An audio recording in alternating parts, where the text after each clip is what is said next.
சென்னை புரசைவாக்கம் பிரக்லன் சாலையில் மழைநீர் தேங்கியிருக்கிறது. இது தொடர்பான விவரங்களை வழங்குகிறார் செய்தியாளர் ஜெபர்சன். ஜெபர்சன், வணக்கம். கள நிலவரம் என்ன, விவரங்களை பகிரலாம். சென்னையில் கடந்த ஒரு மணி நேரத்திற்கு மேலாக மழை சற்று ஓய்ந்திருக்கிறது. தற்போது வெயில் லேசாக எட்டி பார்க்கக்கூடிய ஒரு நிலை இங்கு உருவாகி இருக்கிறது.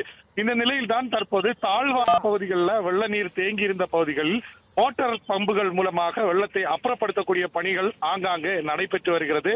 எப்போதும் புரசைவாக்கத்தில் பரபரப்பாக இருக்கக்கூடிய இந்த பிரக்லின் சாலையில வெள்ள நீரானது தேங்கி இருக்கிறது. மழை ஓய்ந்து ஒரு மணி நேரம் ஆகியும் தற்போது இந்த சாலையில் முழங்கால் அளவுக்கு தண்ணீரானது தேங்கி இருக்கிறது. வாகன ஓட்டிகள் இந்த வெள்ளத்தில் நீந்தியபடி வாகனத்தை இயக்கி வரக்கூடிய காட்சியை பார்க்க முடிகிறது.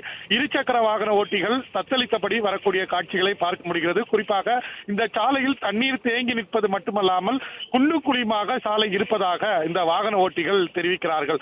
குண்டு குழியுமாக இருப்பதனால் எங்கு பள்ளம் இருக்கிறது என்பதை தெரியாமல் இருசக்கர வாகனத்தில் வரக்கூடியவர்கள் தத்தளிக்கக்கூடிய ஒரு நிலையும், இருசக்கர வாகனங்கள் பாதியிலேயே இயக்க முடியாமல் தள்ளி வரக்கூடிய ஒரு நிலையும் உருவாகி இருப்பதாக இருசக்கர வாகன ஓட்டிகள் தெரிவித்திருக்கிறார்கள். இருப்பினும் இந்த பகுதியிலிருந்து வெள்ளத்தை அப்புறப்படுத்தக்கூடிய பணி நடைபெற்று வருவதாக மாநகராட்சி சார்பில் தகவல் தெரிவிக்கப்பட்டிருக்கிறது.